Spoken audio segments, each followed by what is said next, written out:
십자가를 보면서도 몰랐던 놀라운 비밀 7가지. 당신도 몰랐던 십자가 이야기. 십자가에서 가장 중요한 것은 예수님의 죽음이 아닙니다. 놀라셨습니까? 저도 이 사실을 알았을 때 놀랐습니다. 20년 동안 목회를 하면서 저는 한 번도 이 생각을 해본 적이 없었습니다.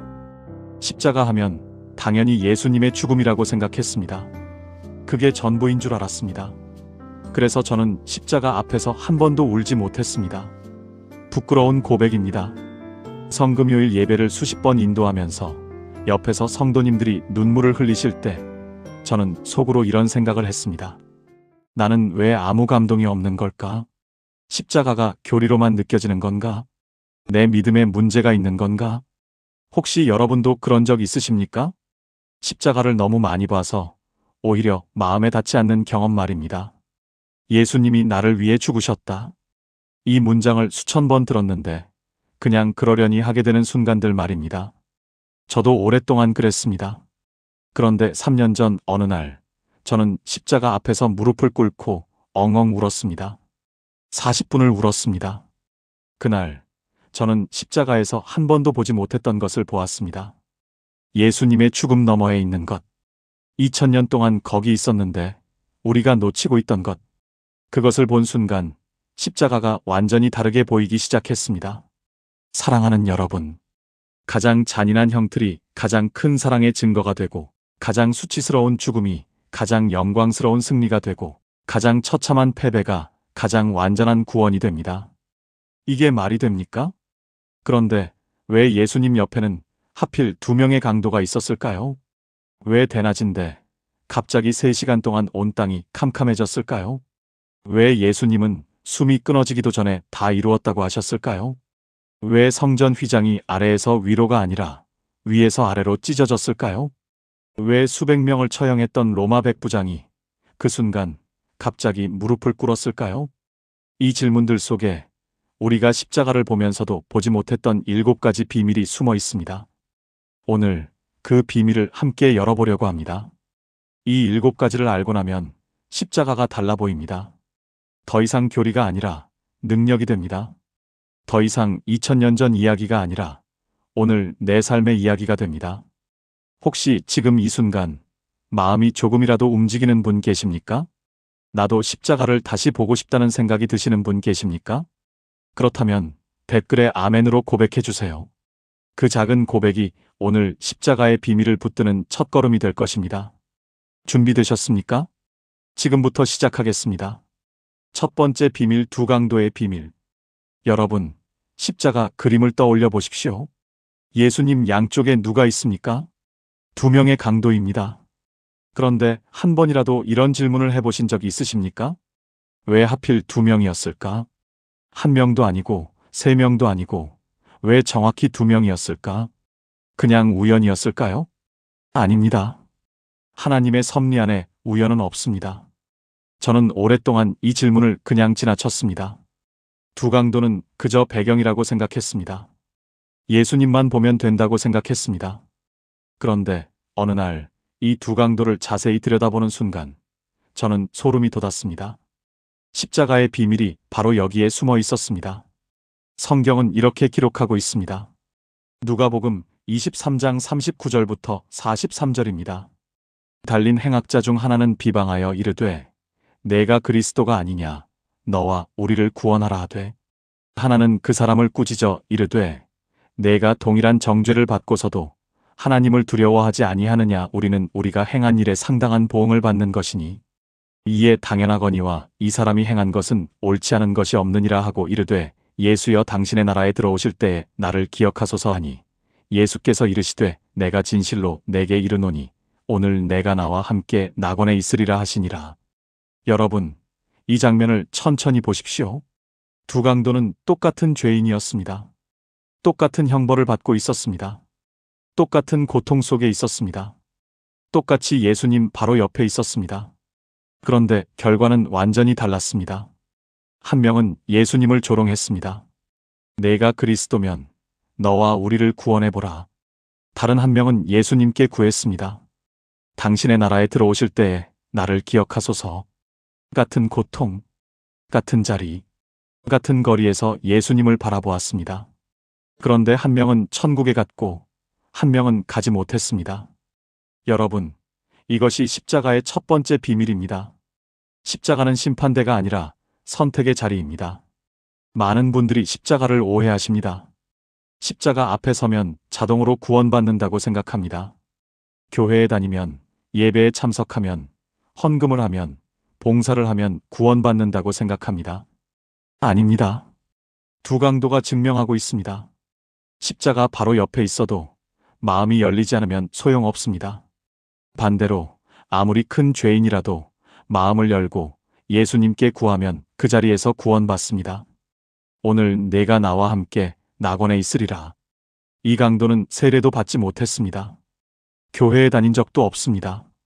성경을 읽은 적도 없습니다. 선한 일을 한 적도 없습니다. 오히려 평생 악한 일만 했습니다. 그래서 십자가에 달린 것입니다. 그런데 예수님은 그에게 뭐라고 하셨습니까? 오늘 내가 나와 함께 낙원에 있으리라. 오늘입니다. 내일이 아닙니다. 일주일 후가 아닙니다. 수련회 가서 회개하고 나서가 아닙니다. 그 자리에서 그 순간 바로 오늘입니다. 혹시 여러분 중에 이런 분 계십니까? 나는 죄가 너무 많아서 하나님이 나를 받아주실 수 없을 거야. 나는 너무 늦었어. 나는 이미 너무 많이 실패했어. 그런 분께 이 강도의 이야기를 들려드리고 싶습니다. 그는 인생의 마지막 순간 십자가 위에서 죽어가면서 예수님께 구했습니다. 그리고 그 자리에서 구원받았습니다. 여러분, 늦은 때는 없습니다. 너무 큰 죄도 없습니다. 문제는 죄의 크기가 아니라 예수님께 돌아서느냐, 돌아서지 않느냐입니다. 두 강도가 바로 그 증거입니다. 경기도 안산에 사시는 한 권사님의 이야기를 나누고 싶습니다. 그분의 남편은 50년 동안 교회를 반대한 분이셨습니다. 술을 드시고 노름을 하시고 권사님께 손찌검까지 하셨습니다. 권사님은 50년을 울면서 기도하셨습니다. 주님, 우리 남편을 구원해 주세요. 그런데 아무 변화가 없었습니다. 남편분은 오히려 더 완고해지셨습니다. 예수? 그런 거 믿으면 뭐가 달라지냐? 그렇게 말씀하시던 분이셨습니다. 그런데 작년 겨울 남편분이 갑자기 쓰러지셨습니다. 뇌출혈이었습니다. 병원 중환자실에서 의사가 말했습니다. 오늘 밤을 넘기기 어려울 수 있습니다. 권사님은 남편 손을 잡고 울면서 말씀하셨습니다. 여보, 이제라도 예수님 믿어요. 응? 예수님 믿으면 천국 가요. 남편분이 눈을 떴습니다. 말을 할 수 없는 상태였습니다. 그런데 권사님의 손을 꽉 쥐셨습니다. 그리고 입모양으로 말씀하셨습니다. 예, 수. 그날 밤 남편분은 눈을 감으셨습니다. 권사님은 장례식장에서 저를 붙들고 우셨습니다. 그런데 그 눈물은 슬픔의 눈물이 아니었습니다. 목사님, 50년 기도 응답받았어요. 우리 남편 마지막에 예수님 영접했어요.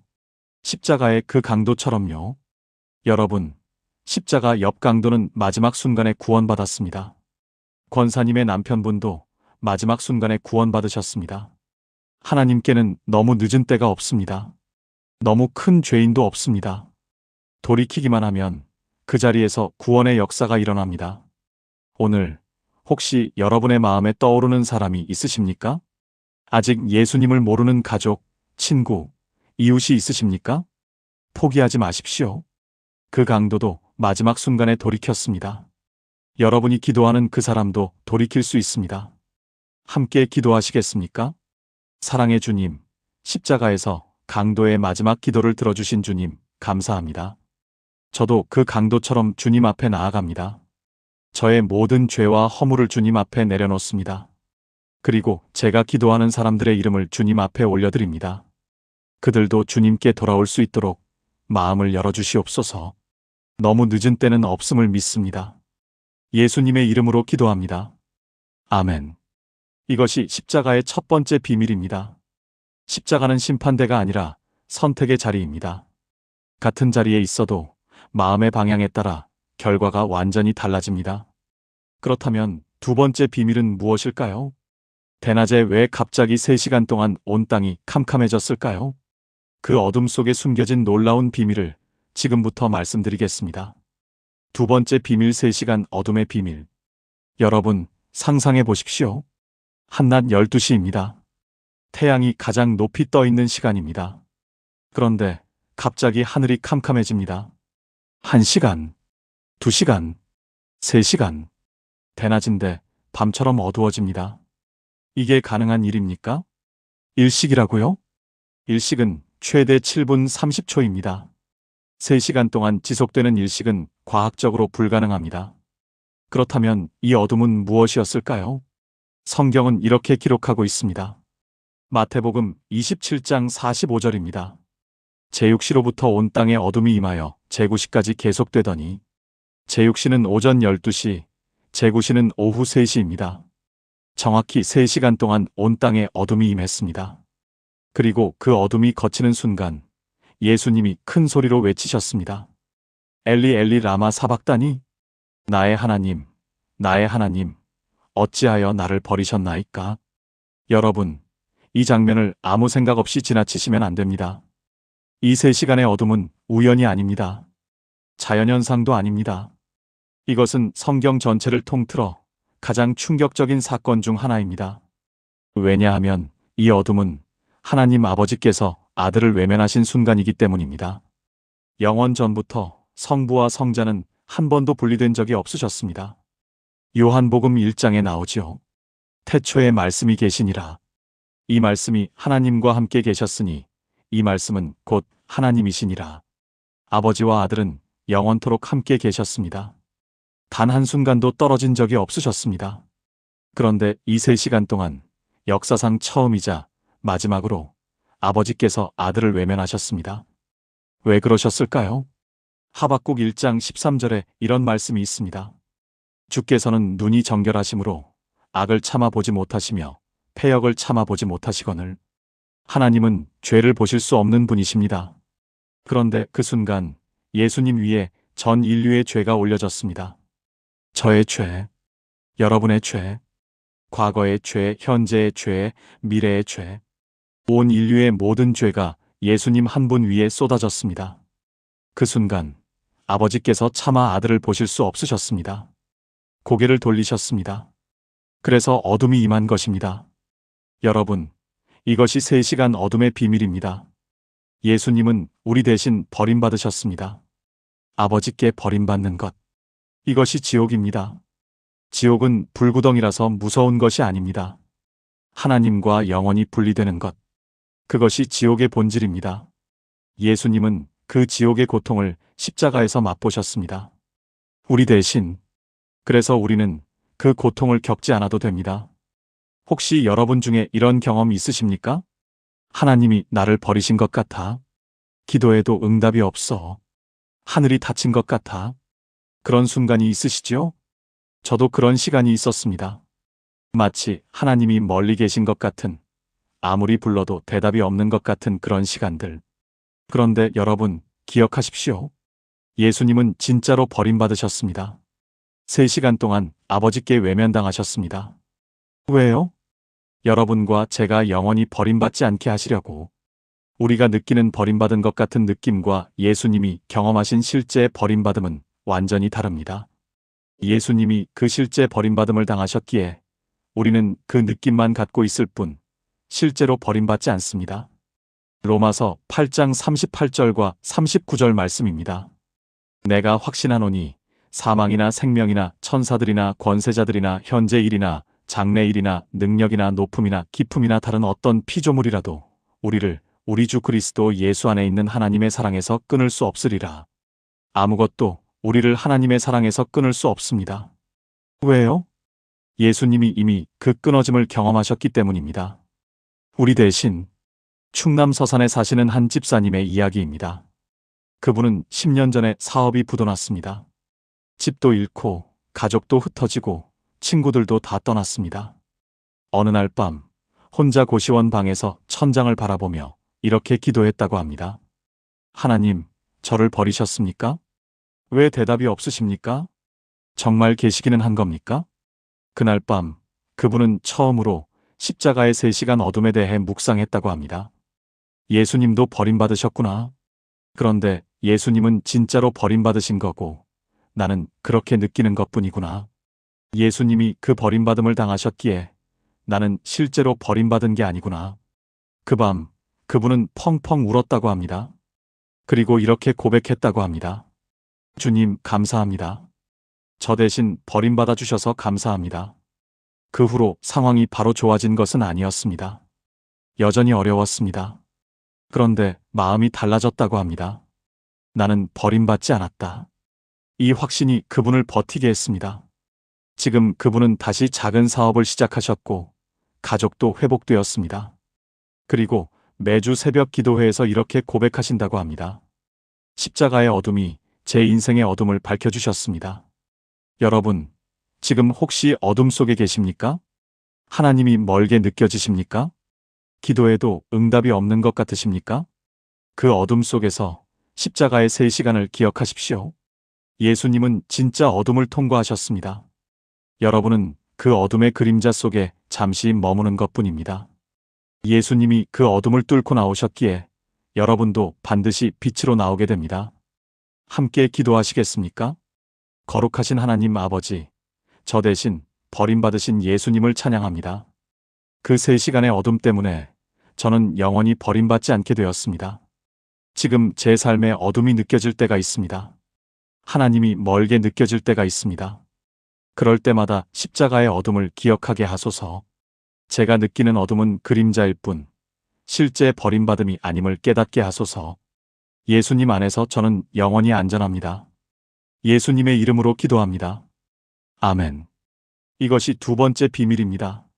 3시간의 어둠은 하나님이 우리를 버리신 것이 아니라 예수님이 우리 대신 버림받으셨다는 증거입니다. 그래서 이제 우리는 절대로 버림받지 않습니다. 그런데 여러분, 그 어둠이 걷히는 순간 예수님은 놀라운 말씀을 하셨습니다. 다 이루었다. 아직 숨이 붙어 계신데 뭐가 다 이루어진 걸까요? 3번째 비밀에서 그 답을 말씀드리겠습니다. 3번째 비밀, 다 이루었다의 비밀. 여러분, 예수님의 마지막 말씀 중 하나가 무엇인지 아십니까? 요한복음 19장 30절입니다. 예수께서 신 포도주를 받으신 후에 이르시되 다 이루었다 하시고 머리를 숙이시니 영혼이 떠나가시니라. 다 이루었다. 헬라어로 테텔레스타이입니다. 그런데 여러분, 이상하지 않습니까? 예수님이 다 이루었다고 하셨을 때 아직 살아계셨습니다. 숨이 붙어 계셨습니다. 아직 죽지 않으셨습니다. 부활은커녕 죽음도 아직 완성되지 않은 상태였습니다. 그런데 다 이루었다고 하셨습니다. 뭐가 다 이루어진 겁니까? 저는 이 질문을 한 번도 진지하게 생각해 본 적이 없었습니다. 그냥 구원이 이루어졌다는 뜻이려니 했습니다. 그런데 테텔레스타이라는 단어의 의미를 알게 되었을 때 저는 깜짝 놀랐습니다. 이 단어는 당시 로마 사회에서 특별하게 사용되던 단어였습니다. 어디에 사용되었냐면요. 첫째, 빈 문서에 사용되었습니다. 누군가 빚을 갚으면 채권자가 빈 문서에 테텔레스타이라고 적었습니다. 완납되었다. 더 이상 갚을 것이 없다. 끝났다. 이 도장이 찍히면 그 빚은 영원히 청구할 수 없게 됩니다. 둘째, 노예 문서에 사용되었습니다. 노예가 자유를 얻으면 해방 문서에 테텔레스타이라고 적었습니다. 값이 다 치러졌다. 이 사람은 이제 자유인이다. 셋째, 제사장들이 사용했습니다. 흠없는 재물을 검사한 후 합격한 재물에 테텔레스타이라고 선언했습니다. 완전하다. 흠이 없다. 드릴 수 있다. 여러분, 예수님이 십자가에서 테텔레스타이라고 외치셨을 때 이 모든 의미가 한꺼번에 선포된 것입니다. 우리의 죄값이 완납되었습니다. 더 이상 갚을 것이 없습니다. 하나님께 빚진 것이 없습니다.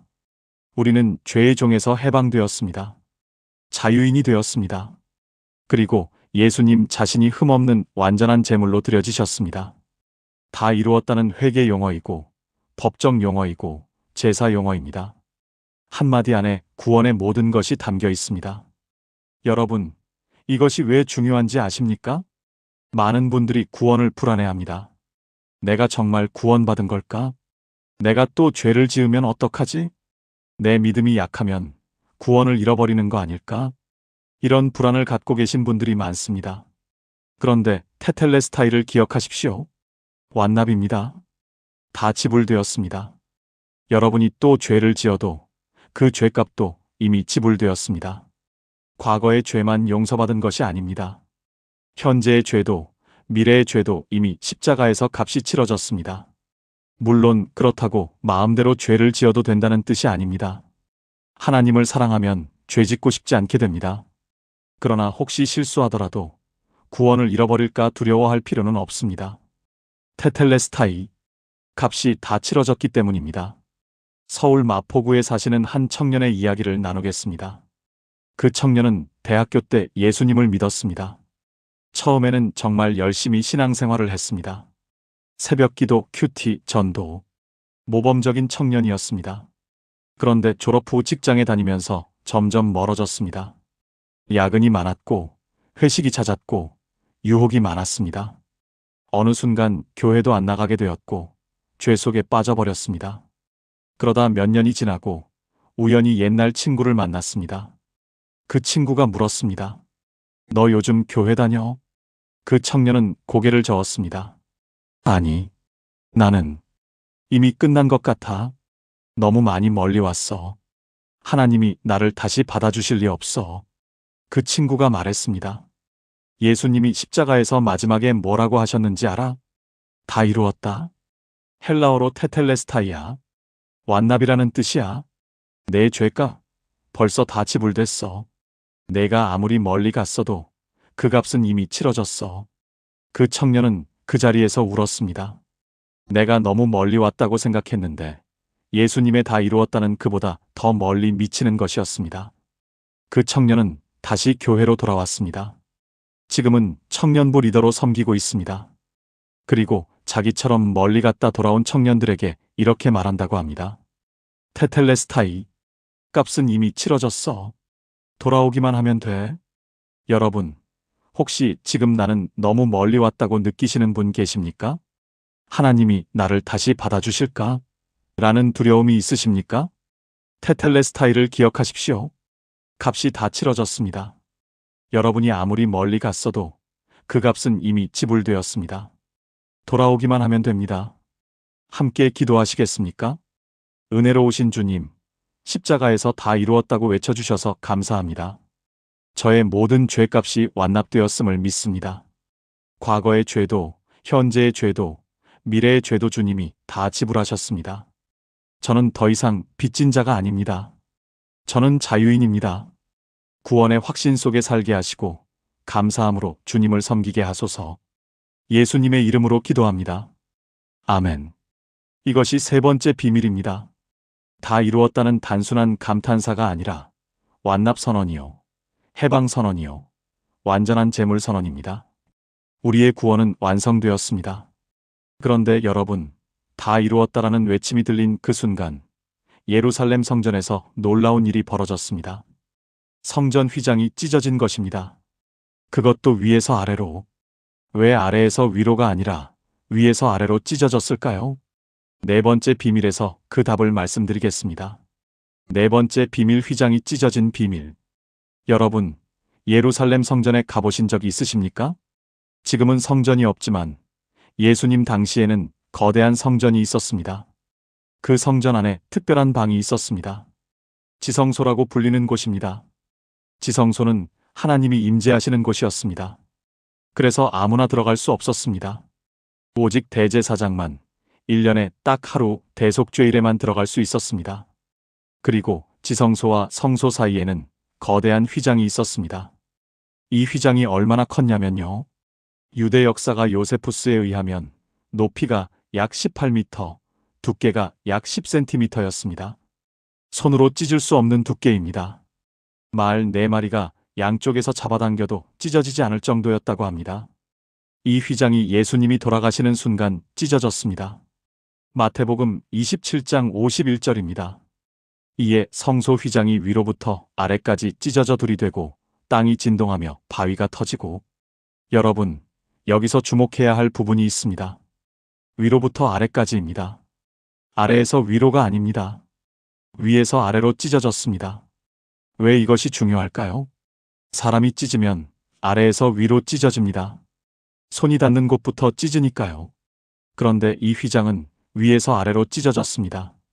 18m 높이의 천장에서부터, 사람 손이 닿을 수 없는 곳에서부터. 이것은 무슨 뜻입니까? 하나님이 찢으신 것입니다. 사람이 아니라 하나님이 직접 찢으셨습니다. 왜 찢으셨을까요? 이제 더 이상 막을 필요가 없어졌기 때문입니다. 휘장은 하나님과 인간 사이의 막힘을 상징했습니다. 죄 때문에 우리는 하나님께 직접 나아갈 수 없었습니다. 반드시 제사장을 통해, 제물을 통해, 의식을 통해서만 나아갈 수 있었습니다. 그런데 예수님이 십자가에서 완전한 제물이 되셨습니다. 모든 죄값을 치르셨습니다. 그 순간 휘장이 필요 없어진 것입니다. 하나님이 직접 찢으시며 선언하신 것입니다. 이제 문이 열렸다. 누구든지 예수를 통해 나에게 직접 나아올 수 있다. 더 이상 막는 것이 없다.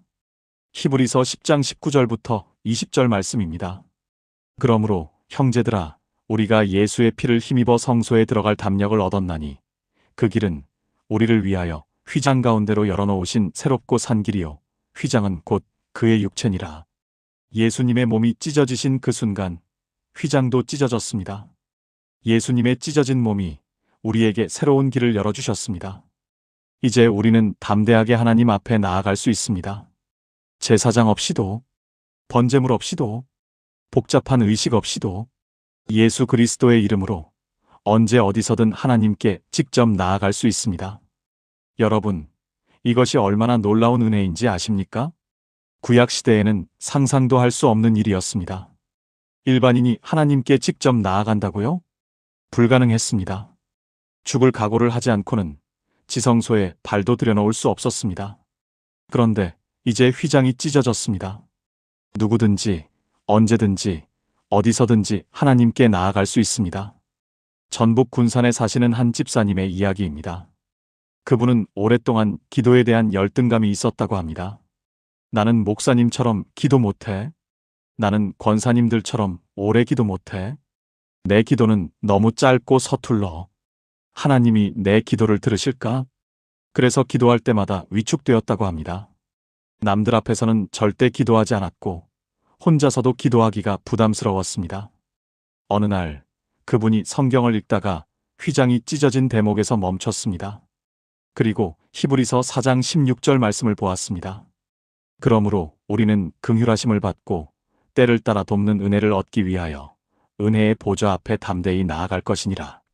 담대히 나아갈 것이니라. 그분은 그날 깨달았다고 합니다. 아, 휘장이 찢어졌으니까 내가 담대하게 나아갈 수 있구나. 내 기도가 잘났기 때문에 나아가는 게 아니라 휘장이 찢어졌기 때문에 나아가는 거구나. 예수님이 문을 열어주셨으니까 나는 그냥 들어가면 되는 거구나. 그 후로 그분의 기도가 달라졌다고 합니다. 여전히 짧고 서툴지만 이제는 담대합니다. 하나님 아버지, 저예요. 또 왔어요. 이렇게 편하게 기도하신다고 합니다. 그리고 이제는 남들 앞에서도 기도하십니다. 제 기도가 잘났어서가 아니라 휘장이 찢어졌기 때문에 기도할 수 있어요. 이렇게 간증하십니다. 여러분, 혹시 기도가 어렵게 느껴지는 분 계십니까? 내 기도가 하나님께 닿기나 할까? 라는 의심이 있으십니까? 휘장이 찢어진 것을 기억하십시오. 문은 이미 열려 있습니다. 여러분의 기도가 잘났기 때문이 아니라 예수님이 문을 여셨기 때문에 하나님께 닿습니다. 담대하게 나아가십시오. 함께 기도하시겠습니까? 아버지 하나님, 휘장을 찢으시고 저에게 오는 길을 열어주셔서 감사합니다. 더 이상 두려워하지 않겠습니다. 더 이상 위축되지 않겠습니다. 예수님의 피를 힘입어 담대히 은혜의 보좌 앞으로 나아갑니다. 언제 어디서든 주님을 부를 수 있는 특권을 감사드립니다. 예수님의 이름으로 기도합니다. 아멘. 이것이 네 번째 비밀입니다. 휘장이 위에서 아래로 찢어진 것은 하나님이 직접 문을 여신 것입니다. 이제 누구든지 예수 그리스도를 통해 하나님께 직접 나아갈 수 있습니다. 그런데 여러분, 이 모든 일이 일어나는 것을 지켜보던 사람이 있었습니다. 로마 백부장입니다. 수백 명을 처형한 군인이 왜 그 순간 갑자기 무너졌을까요? 다섯 번째 비밀에서 그 답을 말씀드리겠습니다. 다섯 번째 비밀, 백부장의 고백 비밀. 여러분, 십자가 현장에 한 로마 군인이 있었습니다. 백부장. 100명의 군인을 지휘하는 장교입니다. 그는 직업 군인이었습니다. 처형 전문가였습니다. 수백 명의 사람을 십자가에 못 박아 죽였습니다. 비명 소리에 익숙했습니다. 저주하는 소리, 살려달라고 애원하는 소리, 고통에 신음하는 소리, 수없이 들어왔습니다. 십자가형이란 로마에서 가장 잔인한 사형 방법이었습니다. 못 박히는 것도 고통이지만 진짜 고통은 그 후에 옵니다. 팔이 위로 고정되어 있기 때문에 숨을 쉬기가 어렵습니다. 숨을 쉬려면 못 박힌 발로 몸을 밀어 올려야 합니다. 발의 고통을 참으며 몸을 올려야 숨을 쉴 수 있습니다. 그래서 십자가형에 처해진 사람들은 대부분 욕을 합니다. 저주합니다. 살려달라고 애원합니다. 처형자를 향해 침을 뱉습니다. 백부장은 그런 모습을 수없이 보아왔습니다. 그런데 이 사람은 달랐습니다. 예수라는 이 사람은 완전히 달랐습니다. 못 박힐 때 욕을 하지 않았습니다. 대신 이렇게 말했습니다. 아버지, 저들을 사하여 주옵소서. 자기들이 하는 것을 알지 못함이니이다. 못을 박는 자들을 위해 기도했습니다. 처형자를 용서해달라고 기도했습니다. 백부장은 처음 보는 광경이었습니다. 옆에 있던 강도가 조롱했을 때도 예수는 화를 내지 않았습니다. 다른 강도가 나를 기억해달라고 했을 때 예수는 이렇게 말했습니다. 오늘 내가 나와 함께 낙원에 있으리라. 죽어가면서도 남을 구원하고 있었습니다. 그리고 마지막 순간, 보통 십자가형에서는 소리를 지르기가 불가능합니다. 숨이 막혀서 말을 할 수가 없습니다. 그래서 대부분 조용히 숨이 끊어지듯이 죽습니다. 그런데 예수는 큰 소리로 외쳤습니다. 다 이루었다. 마치 승리를 선포하듯이. 그리고 스스로 고개를 숙이고 숨을 거두셨습니다. 백부장은 수백 번의 처형을 집행했지만 이런 죽음은 처음이었습니다. 죄인처럼 죽지 않았습니다. 왕처럼 죽었습니다. 패배자처럼 죽지 않았습니다. 승리자처럼 죽었습니다. 마가복음 15장 39절입니다. 예수를 향하여 섰던 백부장이 그렇게 숨지심을 보고 이르되 이 사람은 진실로 하나님의 아들이었도다 하더라. 수백 명을 죽인 사람이 무릎을 꿇었습니다. 이 사람은 진실로 하나님의 아들이었다. 여러분, 백부장을 변화시킨 것은 무엇이었을까요? 예수님의 기적이 아니었습니다. 예수님의 설교가 아니었습니다. 예수님이 죽는 방식이었습니다. 어떻게 고통을 받느냐? 어떻게 죽어가느냐? 그것을 보고 백부장은 알았습니다. 이 사람은 다르다. 이 사람은 진짜다. 여러분, 이것이 우리에게 주는 메시지가 있습니다. 사람들은 우리의 말을 듣습니다. 하지만 정작 설득되는 것은 우리의 말이 아닙니다. 우리가 어떻게 사느냐입니다. 특히 고통 속에서 어떻게 반응하느냐, 어려움 앞에서 어떤 태도를 보이느냐, 그것이 사람들을 변화시킵니다. 부산 해운대에 사시는 한 권사님의 이야기입니다. 그분은 70대에 위암 판정을 받으셨습니다. 3기였습니다. 수술을 받고 항암 치료를 시작했습니다. 머리카락이 빠지고 온몸이 쇠약해지고 입맛이 없어서 아무것도 드실 수 없었습니다. 그런데 그분은 불평하지 않으셨습니다. 병실에서 매일 찬송을 부르셨습니다. 간호사들에게 감사합니다라고 말씀하셨습니다. 같은 병실 환자들에게 하나님이 치료해 주실 거예요 라고 격려하셨습니다. 어느 날 옆 병상에 있던 환자가 물었습니다. 권사님, 어떻게 그렇게 평안하세요? 저는 무섭고 화나고 원망스러운데 권사님은 왜 불평 한마디 안 하세요? 권사님이 말씀하셨습니다. 저도 무서워요. 저도 힘들어요. 그런데 예수님이 십자가에서 어떻게 죽으셨는지 생각하면 저도 이렇게 살아야겠더라고요. 예수님은 못 박히면서도 용서를 구하셨거든요. 저도 병 앞에서 감사와 용서로 반응하고 싶었어요. 그 환자는 그 후로 권사님 곁에서 성경을 배우기 시작했습니다. 지금은 세례를 받고 같은 교회에 다니고 계십니다. 권사님의 암은 완치되지 않았습니다. 지금도 치료 중이십니다. 하지만 그분의 병실에서 2명이 예수님을 믿게 되었습니다. 설교가 아니었습니다. 전도지가 아니었습니다. 고통 속에서 보여준 태도가 전도였습니다. 백부장이 예수님을 통해 본 것처럼. 여러분, 지금 어떤 고통 속에 계십니까? 그 고통 속에서 어떻게 반응하고 계십니까?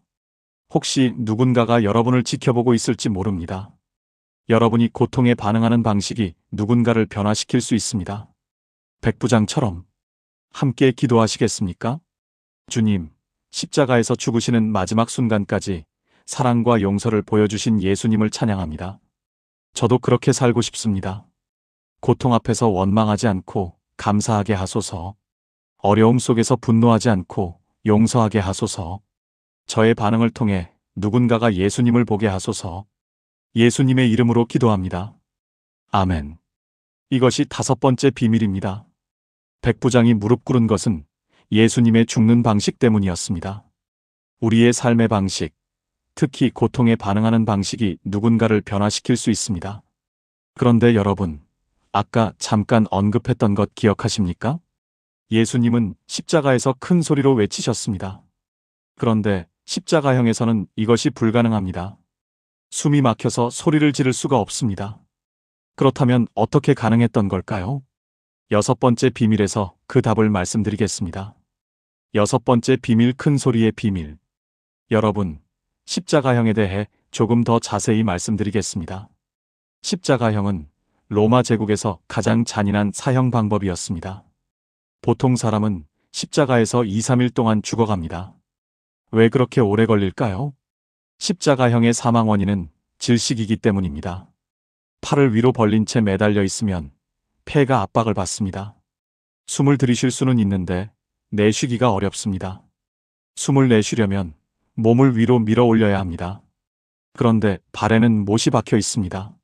못 박힌 발로 몸을 밀어 올리면 엄청난 고통이 옵니다.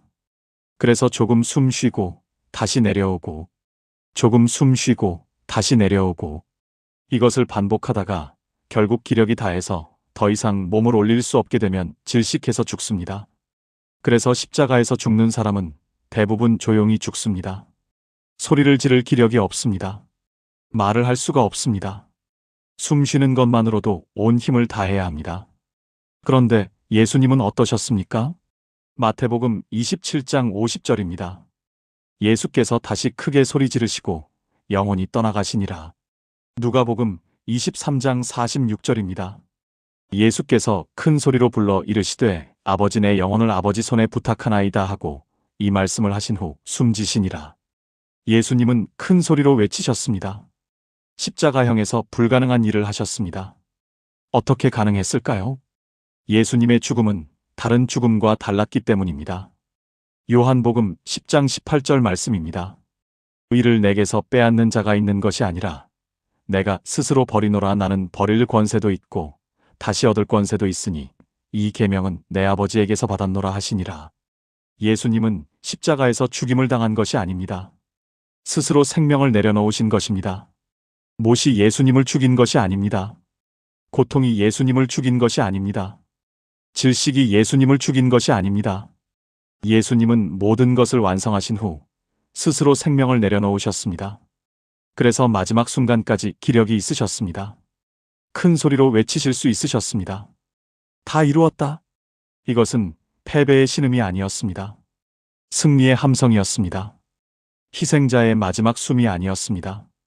정복자의 선포였습니다. 여러분, 이것이 왜 중요할까요? 예수님의 죽음이 우연이 아니었다는 뜻입니다. 예수님은 피해자가 아니셨습니다. 상황의 희생양이 아니셨습니다. 모든 것을 알고 모든 것을 계획하시고 스스로 그 자리에 가셨습니다. 누가 억지로 죽인 것이 아니라 사랑 때문에 스스로 생명을 내려놓으셨습니다. 여러분과 저를 위해. 강원도 춘천에 사시는 한 목사님의 이야기입니다. 그분은 젊은 시절에 이단에 빠졌었습니다. 정통 교회를 떠나 이단에서 10년을 보냈습니다. 그 이단에서는 예수님을 단순한 선지자 정도로 가르쳤습니다. 예수는 좋은 사람이었다. 하지만 하나님은 아니다. 예수도 결국 죽임을 당한 희생자일 뿐이다. 그분은 그렇게 믿었습니다. 그런데 어느 날 요한복음 10장 18절을 읽었습니다. 이를 내게서 빼앗는 자가 있는 것이 아니라 내가 스스로 버리노라. 그분은 멈췄습니다. 스스로 버린다고? 생명을 내려놓을 권세와 다시 얻을 권세가 있다고? 이건 사람이 할 수 없는 일인데. 그리고 십자가에서 예수님이 큰 소리로 외치신 장면을 다시 읽었습니다. 십자가형에서 어떻게 큰 소리를 지를 수 있지? 이분은 죽임을 당한 게 아니라 스스로 죽으신 거구나. 이분은 희생자가 아니라 스스로 희생하신 하나님이시구나. 그분은 그날 이단을 떠났습니다. 지금은 정통교회에서 목회를 하고 계십니다. 예수님이 큰 소리로 외치신 것, 그것이 저를 돌아오게 했습니다. 이렇게 간증하십니다. 여러분, 예수님의 죽음은 사고가 아니었습니다. 계획된 구원이었습니다. 사랑의 결정이었습니다. 아무도 예수님의 생명을 빼앗지 않았습니다. 예수님이 스스로 내려놓으셨습니다. 여러분을 사랑하셨기 때문에. 이 사랑을 아십니까? 이 사랑을 느끼십니까? 함께 기도하시겠습니까? 사랑의 주님, 아무도 주님의 생명을 빼앗지 않았습니다.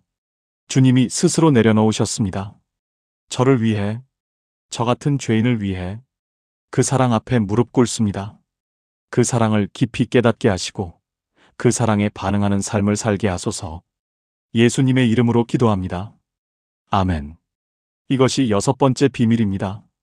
예수님이 큰 소리로 외치신 것은 스스로 생명을 내려놓으셨기 때문입니다.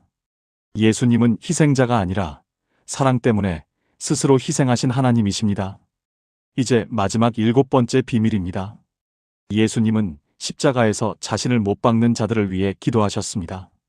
아버지, 저들을 사하여 주옵소서. 왜 원수를 위해 기도하셨을까요? 십자가의 진정한 목적은 무엇이었을까요? 7번째 비밀에서 그 답을 말씀드리겠습니다. 7번째 비밀, 저들을 용서하소서의 비밀. 여러분, 십자가에서 예수님이 처음 하신 말씀이 무엇인지 아십니까? 누가복음 23장 34절입니다. 이에 예수께서 이르시되 아버지, 저들을 사하여 주옵소서. 자기들이 하는 것을 알지 못함이니이다 하시더라. 못이 손에 박히는 순간 예수님은 기도하셨습니다. 고통에 신음하신 것이 아닙니다. 저주하신 것이 아닙니다. 용서를 구하셨습니다. 자신을 못 박는 자들을 위해, 자신을 죽이는 자들을 위해. 아버지, 저들을 용서해 주세요. 여러분, 이것이 가능한 일입니까? 인간적으로는 불가능합니다. 누군가가 여러분의 손에 못을 박고 있습니다. 망치로 내리치고 있습니다. 그 고통의 순간에 그 사람을 용서하는 것, 불가능합니다. 그런데 예수님은 그렇게 하셨습니다. 왜 그러셨을까요? 그것이 십자가의 목적이었기 때문입니다. 십자가는 심판의 자리가 아닙니다. 용서의 자리입니다. 예수님은 심판하러 오신 것이 아닙니다. 구원하러 오셨습니다. 용서하러 오셨습니다. 요한복음 3장 17절 말씀입니다. 하나님이 그 아들을 세상에 보내신 것은 세상을 심판하려 하심이 아니요 그로 말미암아 세상이 구원을 받게 하려 하심이라. 예수님은 심판하러 오신 것이 아닙니다. 구원하러 오셨습니다. 십자가에서 죽으시면서도 그 미션을 실행하고 계셨습니다. 못 박는 자들을 위해 기도하심으로. 여러분, 여기서 중요한 것이 있습니다. 저들을 사하여 주옵소서. 이 저들에 누가 포함됩니까? 예수님을 못 박은 로마 군인들, 예수님을 심판한 빌라도, 예수님을 넘긴 유대 지도자들, 예수님을 부인한 베드로, 예수님을 배신한 가룟 유다, 예수님을 버리고 도망간 제자들, 그리고 여러분, 그리고 저. 우리의 죄가 예수님을 십자가에 못 박았습니다. 우리의 죄 때문에 예수님이 그 자리에 계셨습니다. 그런데 예수님은 우리를 위해 기도하셨습니다. 아버지, 저들을 용서해 주세요. 여러분, 이것이 십자가의 7번째 비밀입니다. 십자가는 하나님의 심판이 아니라 하나님의 용서입니다. 하나님은 우리를 벌하시려고 예수님을 보내신 것이 아닙니다. 용서하시려고 보내신 것입니다. 혹시 여러분 중에 나는 용서받을 수 없다고 생각하시는 분 계십니까? 내 죄가 너무 크다고 생각하시는 분 계십니까? 하나님이 나를 심판하실 것 같다고 두려워하시는 분 계십니까? 십자가를 보십시오. 예수님은 자신을 못 박는 자들도 용서해달라고 기도하셨습니다. 하물며 예수님을 믿고 따르는 여러분을 용서하지 않으시겠습니까? 여러분이 지은 가장 큰 죄가 무엇입니까? 그 죄보다 십자가의 용서가 더 큽니다. 여러분이 아무리 멀리 갔어도 십자가의 용서는 거기까지 미칩니다. 전남 목포에 사시는 한 장로님의 이야기입니다. 그분은 젊은 시절에 친구를 배신했습니다. 사업 파트너였던 친구의 돈을 횡령하고 도망갔습니다. 그 친구는 그 일로 파산하고 가정이 파탄났습니다. 장로님은 그 죄책감을 평생 안고 사셨습니다. 예수님을 믿고 교회에 다니게 되었지만 마음 한 구석에 항상 그 죄가 있었습니다. 나는 용서받을 자격이 없어. 나 때문에 한 가정이 무너졌는데 하나님이 어떻게 나 같은 사람을 용서하시겠어? 기도할 때마다 그 생각이 떠올랐습니다. 성찬식 때마다 고개를 들 수가 없었습니다. 그러던 어느 성금요일 예배에서 목사님이 이 말씀을 전했습니다. 아버지, 저들을 사하여 주옵소서. 그리고 이렇게 말씀하셨습니다. 예수님은 자기를 못 박는 자들도 용서해달라고 기도하셨습니다. 여러분의 죄가 아무리 커도 십자가의 용서보다 크지 않습니다. 장로님은 그 순간 펑펑 울었습니다. 30년 동안 안고 있던 짐이 내려지는 느낌이었습니다. 예수님이 못 박는 자들도 용서하셨으면 나도 용서받을 수 있구나. 그 후 장로님은 그 친구를 찾아갔습니다. 30년 만에 만났습니다. 무릎을 꿇고 용서를 빌었습니다. 그 친구는 장로님을 한참 바라보다가 말했습니다. 늦었지만 용서하겠네. 두 사람은 부둥켜 안고 울었습니다. 지금 두 분은 함께 교회에 다니고 계십니다. 같은 성경 공부 모임에서 말씀을 나눕니다. 장로님은 이렇게 간증하십니다. 십자가의 용서가 저를 용서했고 그 용서가 저를 통해 흘러갔습니다. 여러분, 십자가는 용서의 자리입니다. 하나님은 심판하시려는 것이 아니라 용서하시려고 예수님을 보내셨습니다. 그 용서를 받으십시오. 그리고 그 용서를 흘려보내십시오. 여러분이 용서받은 것처럼 여러분도 다른 사람을 용서하십시오. 혹시 지금 용서하지 못한 사람이 있으십니까? 마음에 떠오르는 얼굴이 있으십니까? 예수님의 기도를 기억하십시오. 아버지, 저들을 용서해 주세요. 예수님이 못 박는 자들을 용서하셨으면 우리도 우리에게 잘못한 자들을 용서할 수 있습니다. 쉽지 않습니다. 인간적으로는 불가능합니다. 하지만 십자가의 능력 안에서는 가능합니다. 함께 기도하시겠습니까? 용서의 주님, 십자가에서 저를 용서해 주셔서 감사합니다. 못 박는 자들까지 용서해 달라고 기도하신 주님, 감사합니다. 저도 그 용서를 받습니다. 저의 모든 죄를 용서해 주심을 믿습니다. 그리고 주님, 저도 용서하기 원합니다. 저에게 상처 준 사람들을 용서할 힘을 주소서. 인간적으로는 불가능하지만 십자가의 능력으로 가능하게 하소서. 예수님의 이름으로 기도합니다. 아멘. 이제 지금까지 나눈 7가지 비밀을 하나의 기도로 드리겠습니다. 함께 기도하시겠습니까? 거룩하신 하나님 아버지, 오늘 십자가에 숨겨진 7가지 비밀을 깨닫게 해주셔서 감사합니다. 두 강도를 통해 십자가는 선택의 자리임을 알게 하셨습니다. 3시간의 어둠을 통해 예수님이 저 대신 버림받으셨음을 알게 하셨습니다. 다 이루었다를 통해 저의 죄값이 완납되었음을 알게 하셨습니다. 찢어진 휘장을 통해 하나님께 나아가는 길이 열렸음을 알게 하셨습니다. 백부장의 고백을 통해 삶의 방식이 증거가 됨을 알게 하셨습니다. 큰 소리의 외침을 통해 예수님이 스스로 생명을 내려놓으셨음을 알게 하셨습니다. 그리고 저들을 용서하소서를 통해 십자가가 용서의 자리임을 알게 하셨습니다. 주님, 이제 십자가가 달라 보입니다. 더 이상 교리가 아니라 능력입니다. 더 이상 과거가 아니라 오늘의 이야기입니다. 이 십자가를 붙들고 살게 하소서. 이 십자가의 능력을 경험하며 살게 하소서. 살아계신 예수 그리스도의 이름으로 기도합니다. 아멘. 마무리. 사랑하는 여러분, 오늘 십자가에 숨겨진 7가지 비밀을 함께 나누었습니다. 첫째, 두 강도의 비밀, 십자가는 심판대가 아니라 선택의 자리입니다. 둘째, 3시간 어둠의 비밀, 예수님이 우리 대신 버림받으셨습니다. 셋째, 다 이루었다의 비밀, 우리의 죄값이 완납되었습니다. 넷째, 휘장이 찢어진 비밀, 하나님께 나아가는 길이 열렸습니다. 다섯째, 백부장의 고백 비밀, 우리의 삶의 방식이 증거가 됩니다.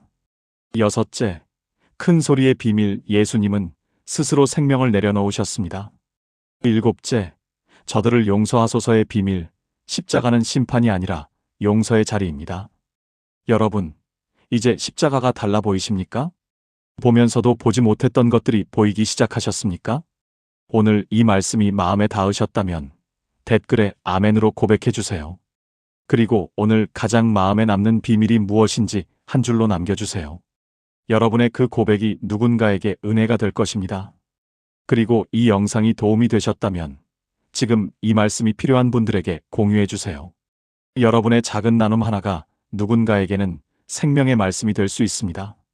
사랑하는 여러분, 십자가의 비밀은 아는 것에서 끝나지 않습니다. 경험하는 것입니다. 오늘 알게 된 이 7가지 비밀이 여러분의 삶에서 능력으로 나타나기를 축복합니다.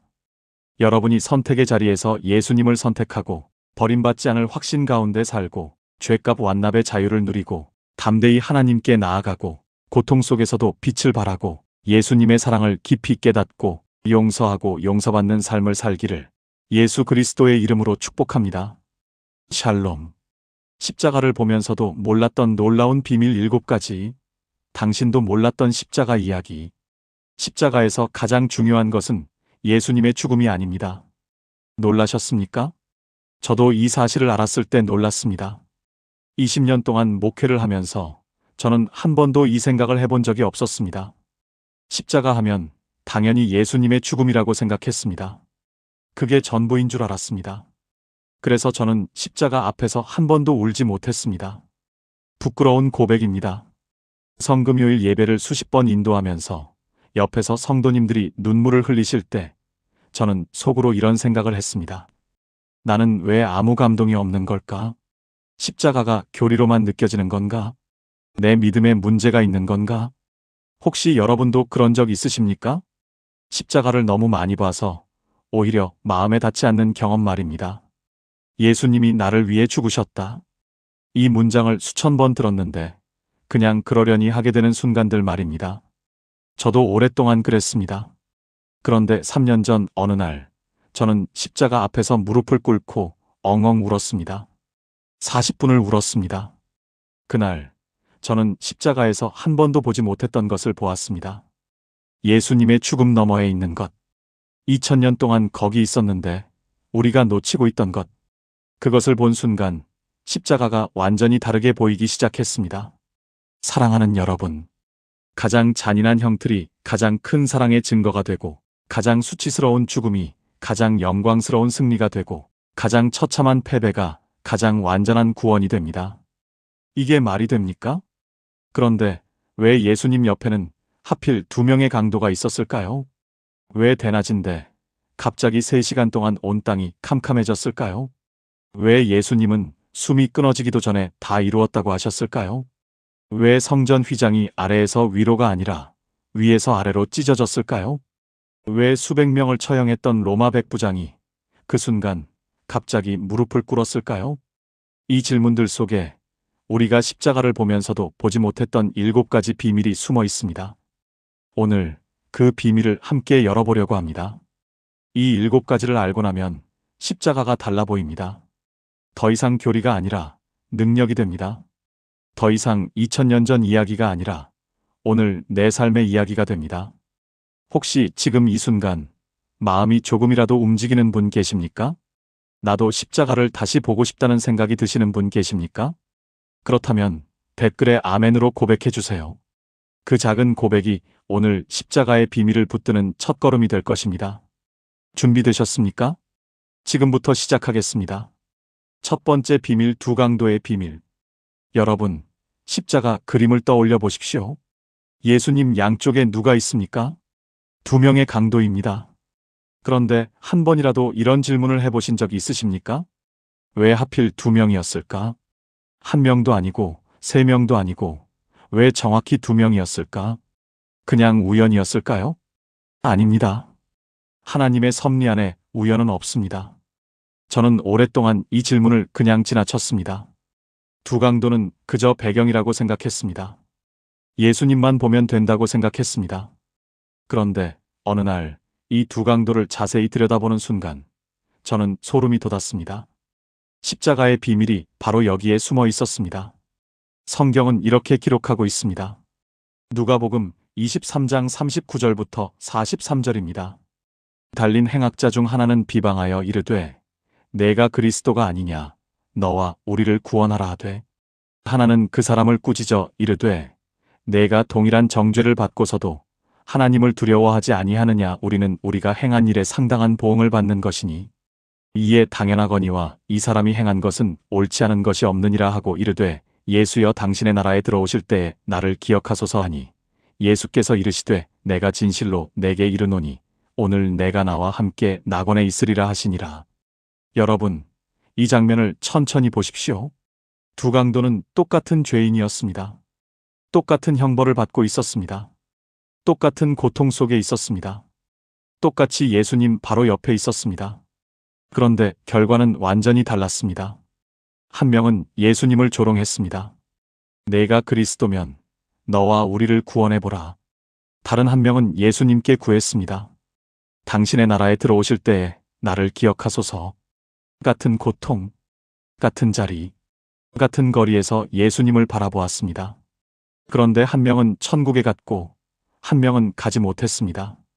여러분, 이것이 십자가의 첫 번째 비밀입니다. 십자가는 심판대가 아니라 선택의 자리입니다. 많은 분들이 십자가를 오해하십니다. 십자가 앞에 서면 자동으로 구원받는다고 생각합니다. 교회에 다니면, 예배에 참석하면, 헌금을 하면, 봉사를 하면 구원받는다고 생각합니다. 아닙니다. 두 강도가 증명하고 있습니다. 십자가 바로 옆에 있어도 마음이 열리지 않으면 소용없습니다. 반대로 아무리 큰 죄인이라도 마음을 열고 예수님께 구하면 그 자리에서 구원받습니다. 오늘 내가 나와 함께 낙원에 있으리라. 이 강도는 세례도 받지 못했습니다. 교회에 다닌 적도 없습니다. 성경을 읽은 적도 없습니다. 선한 일을 한 적도 없습니다. 오히려 평생 악한 일만 했습니다. 그래서 십자가에 달린 것입니다. 그런데 예수님은 그에게 뭐라고 하셨습니까? 오늘 내가 나와 함께 낙원에 있으리라. 오늘입니다. 내일이 아닙니다. 일주일 후가 아닙니다. 수련회 가서 회개하고 나서가 아닙니다. 그 자리에서 그 순간 바로 오늘입니다. 혹시 여러분 중에 이런 분 계십니까? 나는 죄가 너무 많아서 하나님이 나를 받아주실 수 없을 거야. 나는 너무 늦었어. 나는 이미 너무 많이 실패했어.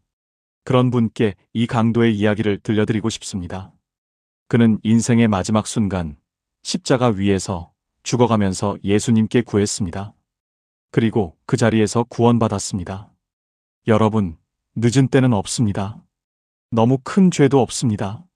문제는 죄의 크기가 아니라 예수님께 돌아서느냐, 돌아서지 않느냐입니다. 두 강도가 바로 그 증거입니다. 경기도 안산에 사시는 한 권사님의 이야기를 나누고 싶습니다. 그분의 남편은 50년 동안 교회를 반대한 분이셨습니다. 술을 드시고 노름을 하시고 권사님께 손찌검까지 하셨습니다. 권사님은 50년을 울면서 기도하셨습니다. 주님, 우리 남편을 구원해 주세요. 그런데 아무 변화가 없었습니다. 남편분은 오히려 더 완고해지셨습니다. 예수? 그런 거 믿으면 뭐가 달라지냐? 그렇게 말씀하시던 분이셨습니다. 그런데 작년 겨울 남편분이 갑자기 쓰러지셨습니다. 뇌출혈이었습니다. 병원 중환자실에서 의사가 말했습니다. 오늘 밤을 넘기기 어려울 수 있습니다. 권사님은 남편 손을 잡고 울면서 말씀하셨습니다. 여보, 이제라도 예수님 믿어요. 응? 예수님 믿으면 천국 가요. 남편분이 눈을 떴습니다. 말을 할 수 없는 상태였습니다. 그런데 권사님의 손을 꽉 쥐셨습니다. 그리고 입모양으로 말씀하셨습니다.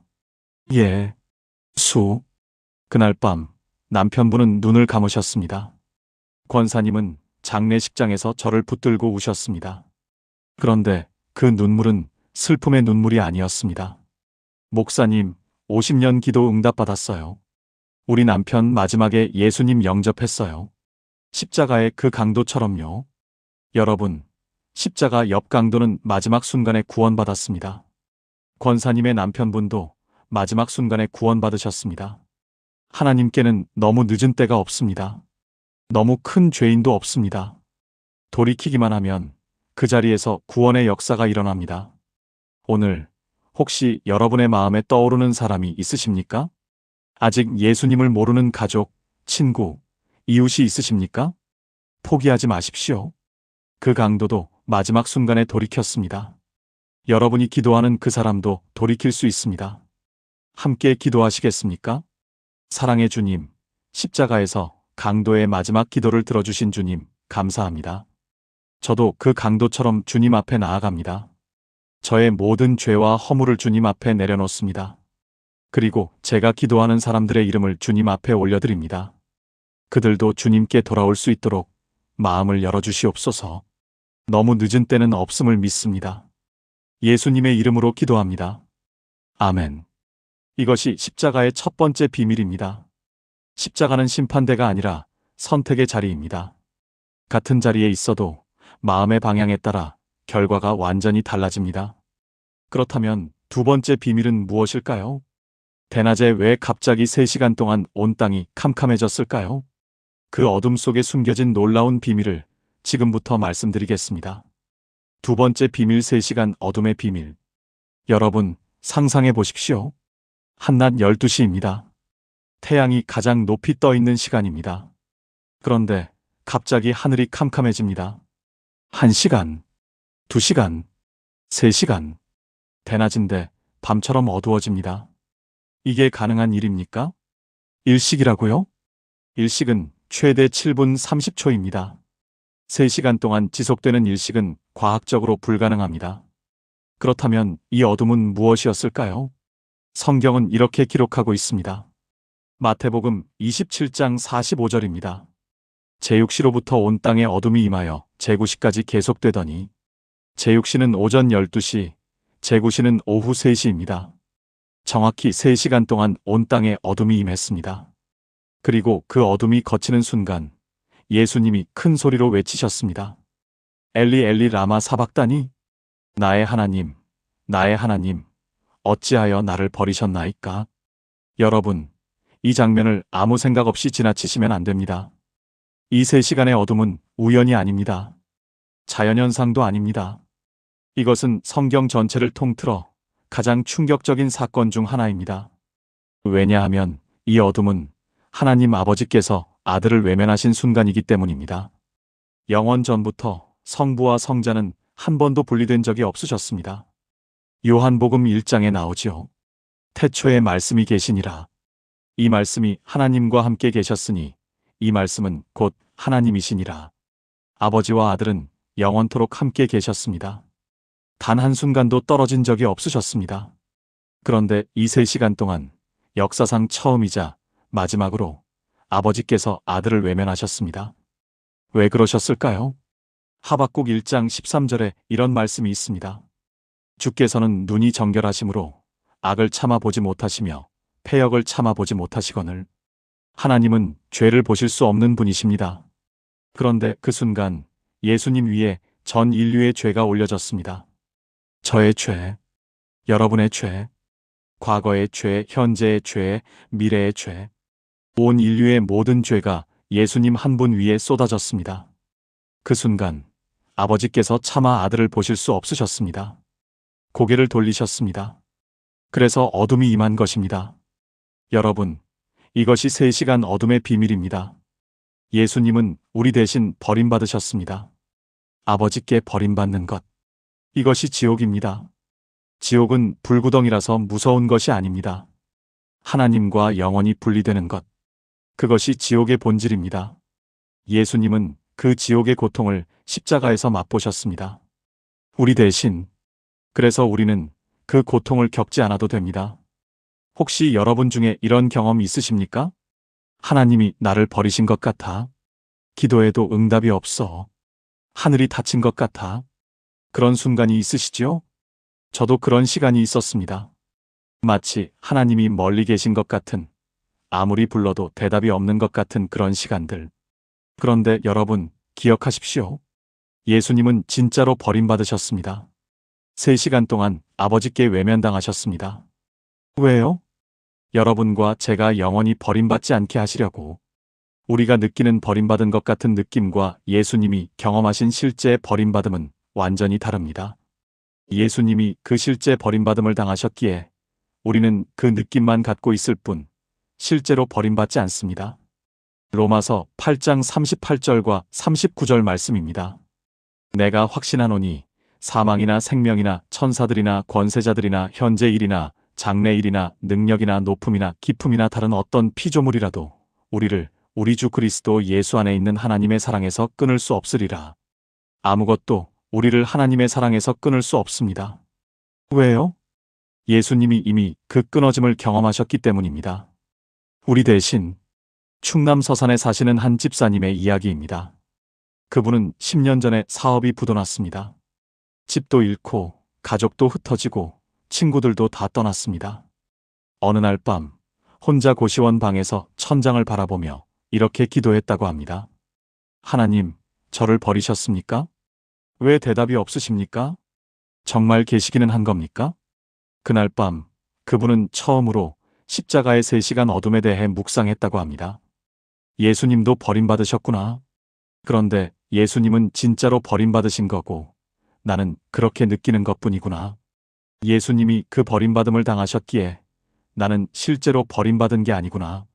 그 밤 그분은 펑펑 울었다고 합니다. 그리고 이렇게 고백했다고 합니다. 주님, 감사합니다. 저 대신 버림받아 주셔서 감사합니다. 그 후로 상황이 바로 좋아진 것은 아니었습니다.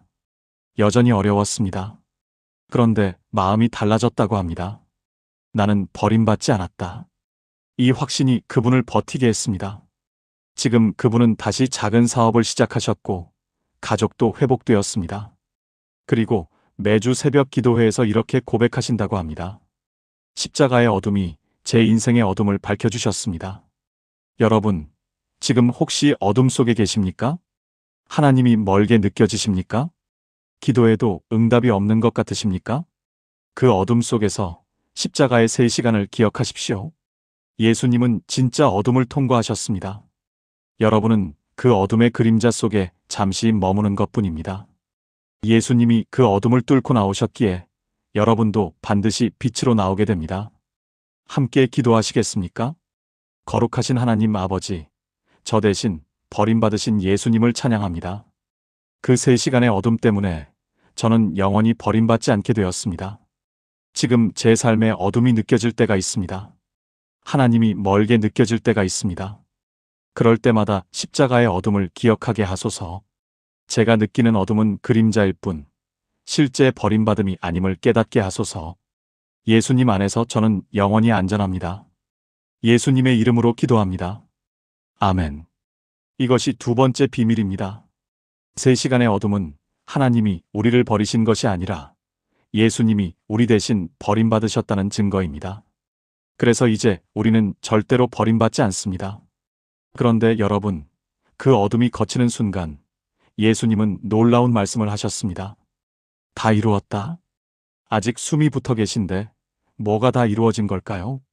세 번째 비밀에서 그 답을 말씀드리겠습니다. 세 번째 비밀, 다 이루었다의 비밀. 여러분, 예수님의 마지막 말씀 중 하나가 무엇인지 아십니까? 요한복음 19장 30절입니다. 예수께서 신 포도주를 받으신 후에 이르시되 다 이루었다 하시고 머리를 숙이시니 영혼이 떠나가시니라. 다 이루었다. 헬라어로 테텔레스타이입니다. 그런데 여러분, 이상하지 않습니까? 예수님이 다 이루었다고 하셨을 때 아직 살아계셨습니다. 숨이 붙어 계셨습니다. 아직 죽지 않으셨습니다. 부활은커녕 죽음도 아직 완성되지 않은 상태였습니다. 그런데 다 이루었다고 하셨습니다. 뭐가 다 이루어진 겁니까? 저는 이 질문을 한 번도 진지하게 생각해 본 적이 없었습니다. 그냥 구원이 이루어졌다는 뜻이려니 했습니다. 그런데 테텔레스타이라는 단어의 의미를 알게 되었을 때 저는 깜짝 놀랐습니다. 이 단어는 당시 로마 사회에서 특별하게 사용되던 단어였습니다. 어디에 사용되었냐면요. 첫째, 빈 문서에 사용되었습니다. 누군가 빚을 갚으면 채권자가 빈 문서에 테텔레스타이라고 적었습니다. 완납되었다. 더 이상 갚을 것이 없다. 끝났다. 이 도장이 찍히면 그 빚은 영원히 청구할 수 없게 됩니다. 둘째, 노예 문서에 사용되었습니다. 노예가 자유를 얻으면 해방 문서에 테텔레스타이라고 적었습니다.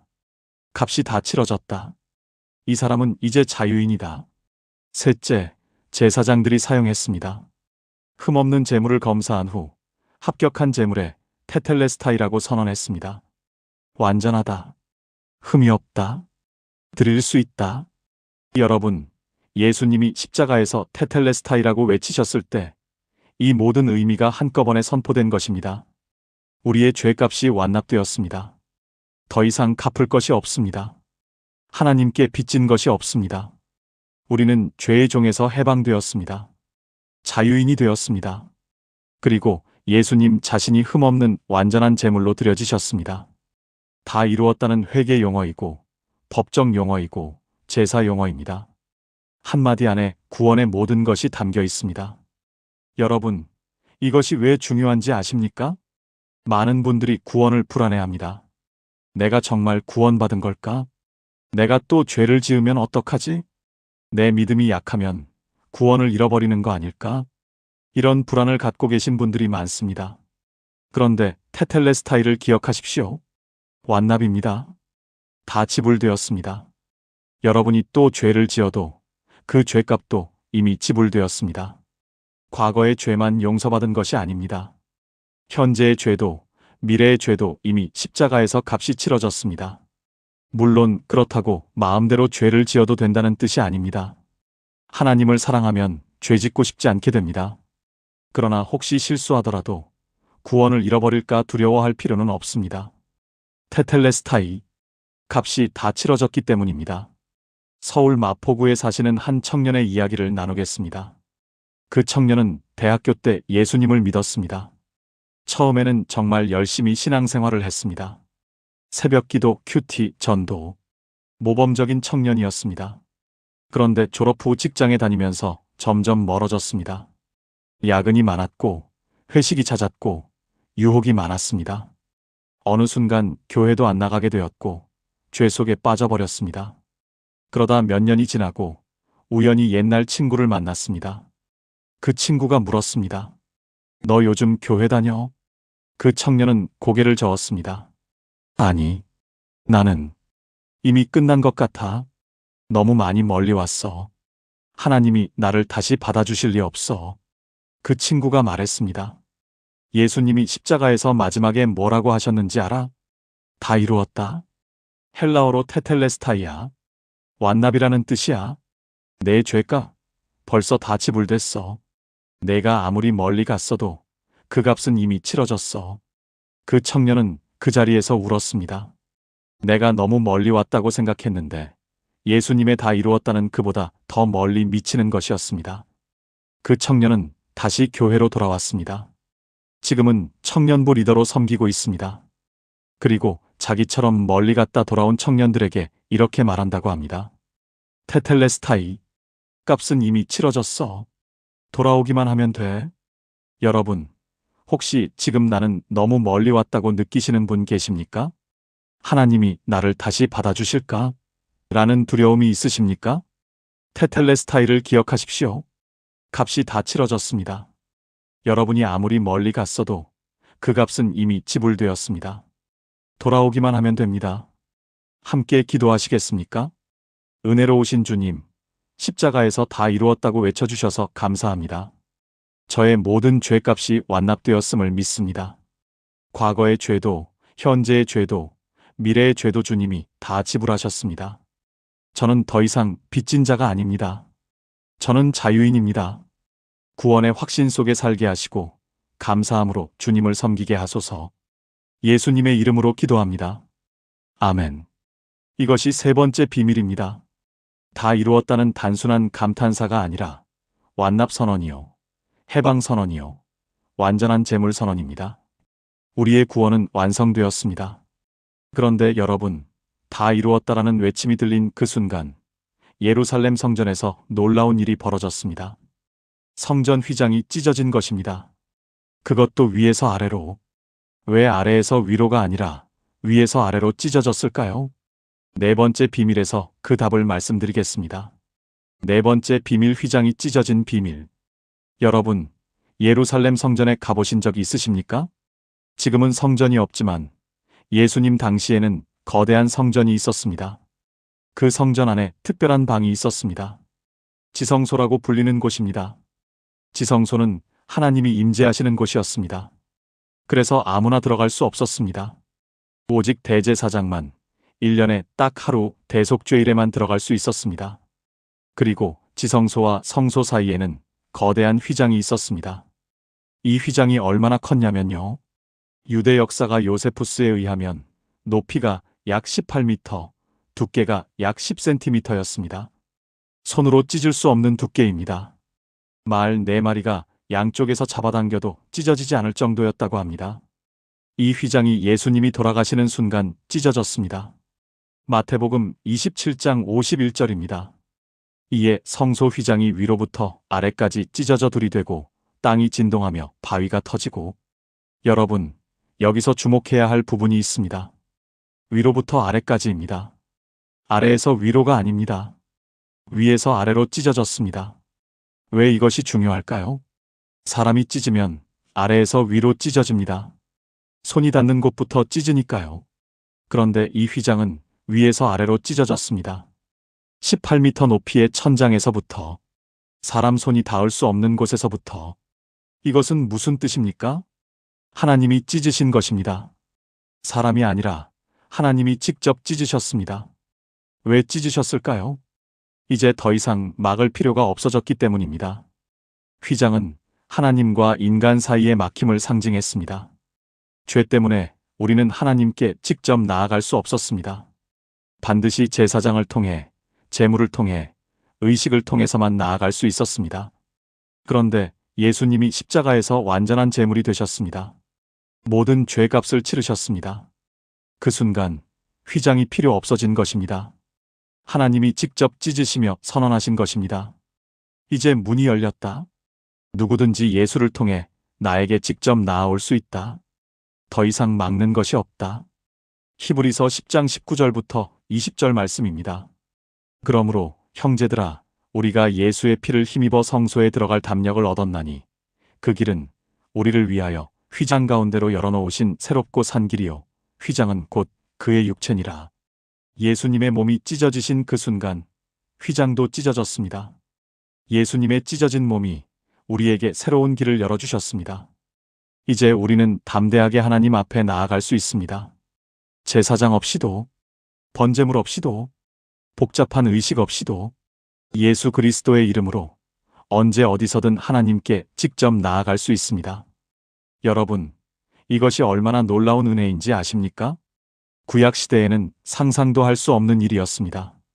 일반인이 하나님께 직접 나아간다고요? 불가능했습니다. 죽을 각오를 하지 않고는 지성소에 발도 들여놓을 수 없었습니다. 그런데 이제 휘장이 찢어졌습니다. 누구든지, 언제든지, 어디서든지 하나님께 나아갈 수 있습니다. 전북 군산에 사시는 한 집사님의 이야기입니다. 그분은 오랫동안 기도에 대한 열등감이 있었다고 합니다. 나는 목사님처럼 기도 못해. 나는 권사님들처럼 오래 기도 못해. 내 기도는 너무 짧고 서툴러. 하나님이 내 기도를 들으실까? 그래서 기도할 때마다 위축되었다고 합니다. 남들 앞에서는 절대 기도하지 않았고 혼자서도 기도하기가 부담스러웠습니다. 어느 날 그분이 성경을 읽다가 휘장이 찢어진 대목에서 멈췄습니다. 그리고 히브리서 4장 16절 말씀을 보았습니다. 그러므로 우리는 긍휼하심을 받고 때를 따라 돕는 은혜를 얻기 위하여 은혜의 보좌 앞에 담대히 나아갈 것이니라. 담대히 나아갈 것이니라.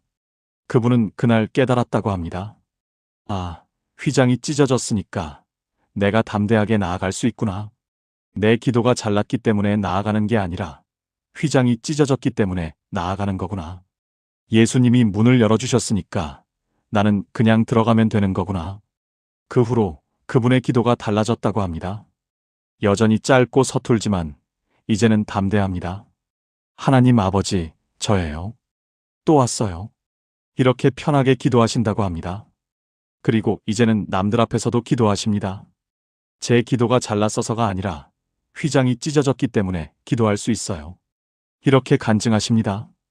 여러분, 혹시 기도가 어렵게 느껴지는 분 계십니까?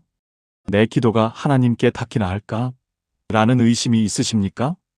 휘장이 찢어진 것을 기억하십시오. 문은 이미 열려 있습니다.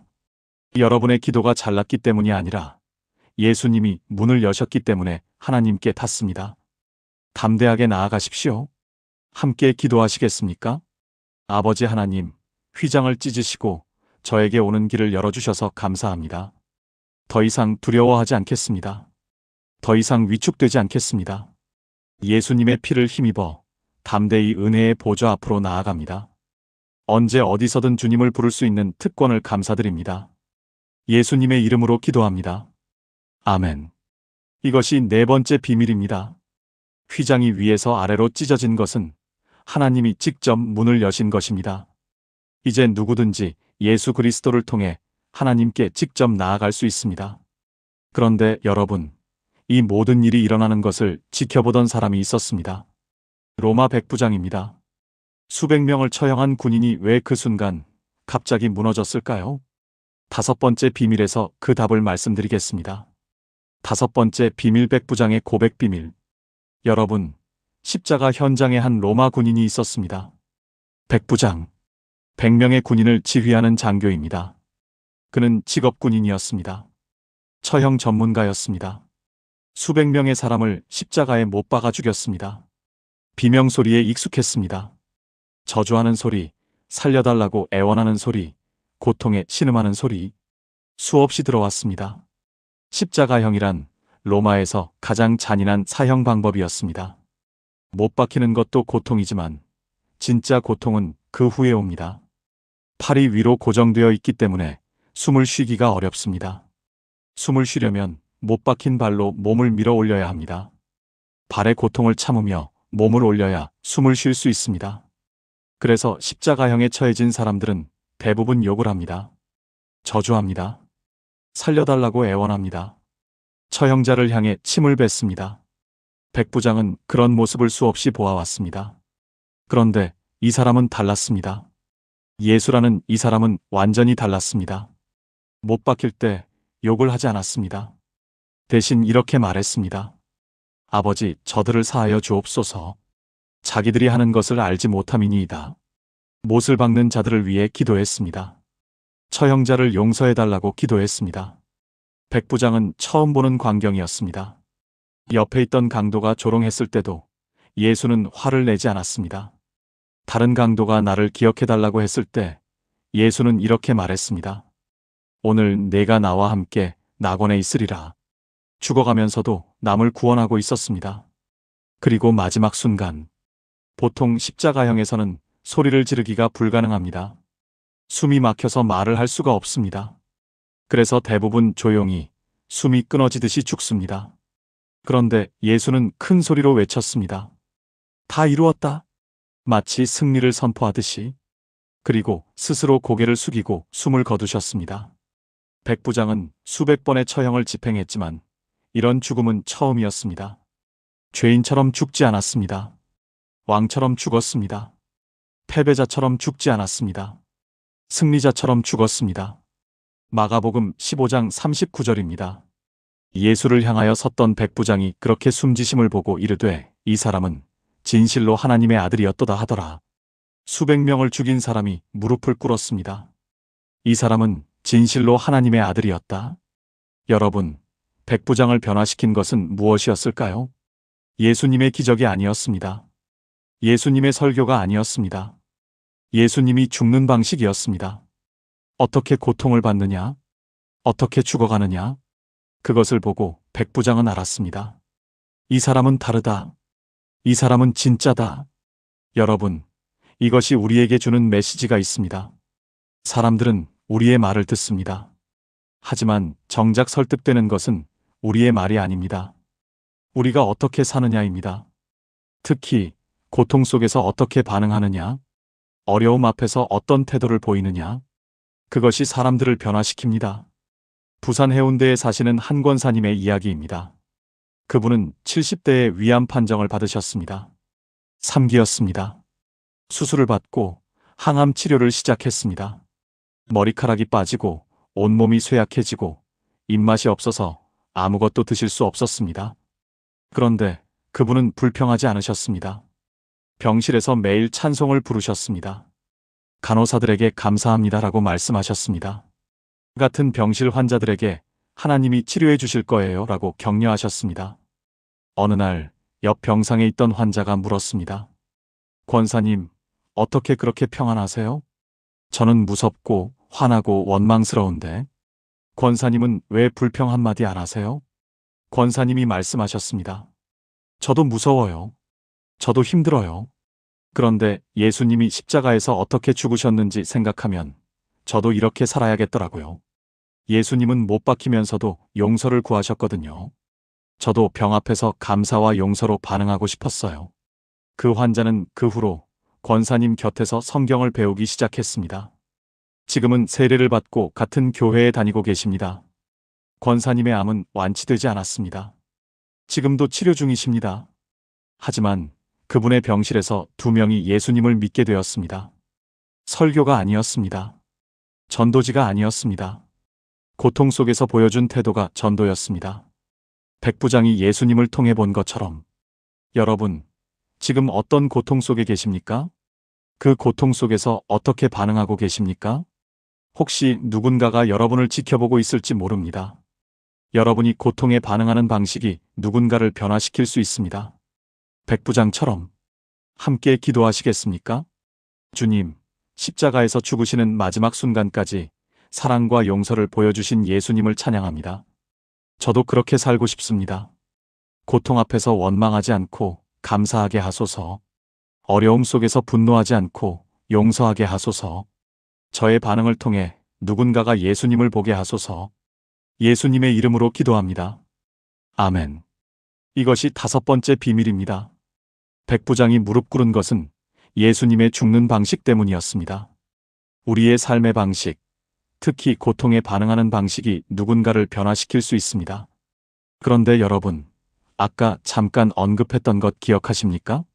예수님은 십자가에서 큰 소리로 외치셨습니다. 그런데 십자가형에서는 이것이 불가능합니다. 숨이 막혀서 소리를 지를 수가 없습니다. 그렇다면 어떻게 가능했던 걸까요? 6번째 비밀에서 그 답을 말씀드리겠습니다. 6번째 비밀, 큰 소리의 비밀. 여러분, 십자가형에 대해 조금 더 자세히 말씀드리겠습니다. 십자가형은 로마 제국에서 가장 잔인한 사형 방법이었습니다. 보통 사람은 십자가에서 2, 3일 동안 죽어갑니다. 왜 그렇게 오래 걸릴까요? 십자가형의 사망 원인은 질식이기 때문입니다. 팔을 위로 벌린 채 매달려 있으면 폐가 압박을 받습니다. 숨을 들이쉴 수는 있는데 내쉬기가 어렵습니다. 숨을 내쉬려면 몸을 위로 밀어 올려야 합니다. 그런데 발에는 못이 박혀 있습니다. 못 박힌 발로 몸을 밀어 올리면 엄청난 고통이 옵니다. 그래서 조금 숨 쉬고 다시 내려오고 조금 숨 쉬고 다시 내려오고 이것을 반복하다가 결국 기력이 다해서 더 이상 몸을 올릴 수 없게 되면 질식해서 죽습니다. 그래서 십자가에서 죽는 사람은 대부분 조용히 죽습니다. 소리를 지를 기력이 없습니다. 말을 할 수가 없습니다. 숨 쉬는 것만으로도 온 힘을 다해야 합니다. 그런데 예수님은 어떠셨습니까? 마태복음 27장 50절입니다. 예수께서 다시 크게 소리 지르시고 영혼이 떠나가시니라. 누가복음 23장 46절입니다. 예수께서 큰 소리로 불러 이르시되 아버지 내 영혼을 아버지 손에 부탁하나이다 하고 이 말씀을 하신 후 숨지시니라. 예수님은 큰 소리로 외치셨습니다. 십자가형에서 불가능한 일을 하셨습니다. 어떻게 가능했을까요? 예수님의 죽음은 다른 죽음과 달랐기 때문입니다. 요한복음 10장 18절 말씀입니다. 의를 내게서 빼앗는 자가 있는 것이 아니라 내가 스스로 버리노라. 나는 버릴 권세도 있고 다시 얻을 권세도 있으니 이 계명은 내 아버지에게서 받았노라 하시니라. 예수님은 십자가에서 죽임을 당한 것이 아닙니다. 스스로 생명을 내려놓으신 것입니다. 못이 예수님을 죽인 것이 아닙니다. 고통이 예수님을 죽인 것이 아닙니다. 질식이 예수님을 죽인 것이 아닙니다. 예수님은 모든 것을 완성하신 후 스스로 생명을 내려놓으셨습니다. 그래서 마지막 순간까지 기력이 있으셨습니다. 큰 소리로 외치실 수 있으셨습니다. 다 이루었다. 이것은 패배의 신음이 아니었습니다. 승리의 함성이었습니다. 희생자의 마지막 숨이 아니었습니다. 정복자의 선포였습니다. 여러분, 이것이 왜 중요할까요? 예수님의 죽음이 우연이 아니었다는 뜻입니다. 예수님은 피해자가 아니셨습니다. 상황의 희생양이 아니셨습니다. 모든 것을 알고 모든 것을 계획하시고 스스로 그 자리에 가셨습니다. 누가 억지로 죽인 것이 아니라 사랑 때문에 스스로 생명을 내려놓으셨습니다. 여러분과 저를 위해. 강원도 춘천에 사시는 한 목사님의 이야기입니다. 그분은 젊은 시절에 이단에 빠졌었습니다. 정통 교회를 떠나 이단에서 10년을 보냈습니다. 그 이단에서는 예수님을 단순한 선지자 정도로 가르쳤습니다. 예수는 좋은 사람이었다. 하지만 하나님은 아니다. 예수도 결국 죽임을 당한 희생자일 뿐이다. 그분은 그렇게 믿었습니다. 그런데 어느 날 요한복음 10장 18절을 읽었습니다. 이를 내게서 빼앗는 자가 있는 것이 아니라 내가 스스로 버리노라. 그분은 멈췄습니다. 스스로 버린다고? 생명을 내려놓을 권세와 다시 얻을 권세가 있다고? 이건 사람이 할 수 없는 일인데. 그리고 십자가에서 예수님이 큰 소리로 외치신 장면을 다시 읽었습니다. 십자가형에서 어떻게 큰 소리를 지를 수 있지? 이분은 죽임을 당한 게 아니라 스스로 죽으신 거구나. 이분은 희생자가 아니라 스스로 희생하신 하나님이시구나. 그분은 그날 이단을 떠났습니다. 지금은 정통교회에서 목회를 하고 계십니다. 예수님이 큰 소리로 외치신 것, 그것이 저를 돌아오게 했습니다. 이렇게 간증하십니다. 여러분, 예수님의 죽음은 사고가 아니었습니다. 계획된 구원이었습니다. 사랑의 결정이었습니다. 아무도 예수님의 생명을 빼앗지 않았습니다. 예수님이 스스로 내려놓으셨습니다. 여러분을 사랑하셨기 때문에. 이 사랑을 아십니까? 이 사랑을 느끼십니까? 함께 기도하시겠습니까? 사랑의 주님, 아무도 주님의 생명을 빼앗지 않았습니다. 주님이 스스로 내려놓으셨습니다. 저를 위해, 저 같은 죄인을 위해 그 사랑 앞에 무릎 꿇습니다. 그 사랑을 깊이 깨닫게 하시고 그 사랑에 반응하는 삶을 살게 하소서. 예수님의 이름으로 기도합니다. 아멘. 이것이 6번째 비밀입니다. 예수님이 큰 소리로 외치신 것은 스스로 생명을 내려놓으셨기 때문입니다. 예수님은 희생자가 아니라 사랑 때문에 스스로 희생하신 하나님이십니다. 이제 마지막 7번째 비밀입니다. 예수님은 십자가에서 자신을 못 박는 자들을 위해 기도하셨습니다. 아버지, 저들을 사하여 주옵소서. 왜 원수를 위해 기도하셨을까요? 십자가의 진정한 목적은 무엇이었을까요? 7번째 비밀에서 그 답을 말씀드리겠습니다. 7번째 비밀, 저들을 용서하소서의 비밀. 여러분, 십자가에서 예수님이 처음 하신 말씀이 무엇인지 아십니까? 누가복음 23장 34절입니다. 이에 예수께서 이르시되 아버지, 저들을 사하여 주옵소서. 자기들이 하는 것을 알지 못함이니이다 하시더라. 못이 손에 박히는 순간 예수님은 기도하셨습니다. 고통에 신음하신 것이 아닙니다. 저주하신 것이 아닙니다. 용서를 구하셨습니다. 자신을 못 박는 자들을 위해, 자신을 죽이는 자들을 위해. 아버지, 저들을 용서해 주세요. 여러분, 이것이 가능한 일입니까? 인간적으로는 불가능합니다. 누군가가 여러분의 손에 못을 박고 있습니다. 망치로 내리치고 있습니다. 그 고통의 순간에 그 사람을 용서하는 것, 불가능합니다. 그런데 예수님은 그렇게 하셨습니다. 왜 그러셨을까요? 그것이 십자가의 목적이었기 때문입니다. 십자가는 심판의 자리가 아닙니다. 용서의 자리입니다. 예수님은 심판하러 오신 것이 아닙니다. 구원하러 오셨습니다. 용서하러 오셨습니다. 요한복음 3장 17절 말씀입니다. 하나님이 그 아들을 세상에 보내신 것은 세상을 심판하려 하심이 아니요 그로 말미암아 세상이 구원을 받게 하려 하심이라. 예수님은 심판하러 오신 것이 아닙니다. 구원하러 오셨습니다. 십자가에서 죽으시면서도 그 미션을 실행하고 계셨습니다. 못 박는 자들을 위해 기도하심으로. 여러분, 여기서 중요한 것이 있습니다. 저들을 사하여 주옵소서. 이 저들에 누가 포함됩니까? 예수님을 못 박은 로마 군인들, 예수님을 심판한 빌라도, 예수님을 넘긴 유대 지도자들, 예수님을 부인한 베드로, 예수님을 배신한 가룟 유다, 예수님을 버리고 도망간 제자들, 그리고 여러분, 그리고 저. 우리의 죄가 예수님을 십자가에 못 박았습니다. 우리의 죄 때문에 예수님이 그 자리에 계셨습니다. 그런데 예수님은 우리를 위해 기도하셨습니다. 아버지, 저들을 용서해 주세요. 여러분, 이것이 십자가의 7번째 비밀입니다. 십자가는 하나님의 심판이 아니라 하나님의 용서입니다. 하나님은 우리를 벌하시려고 예수님을 보내신 것이 아닙니다. 용서하시려고 보내신 것입니다.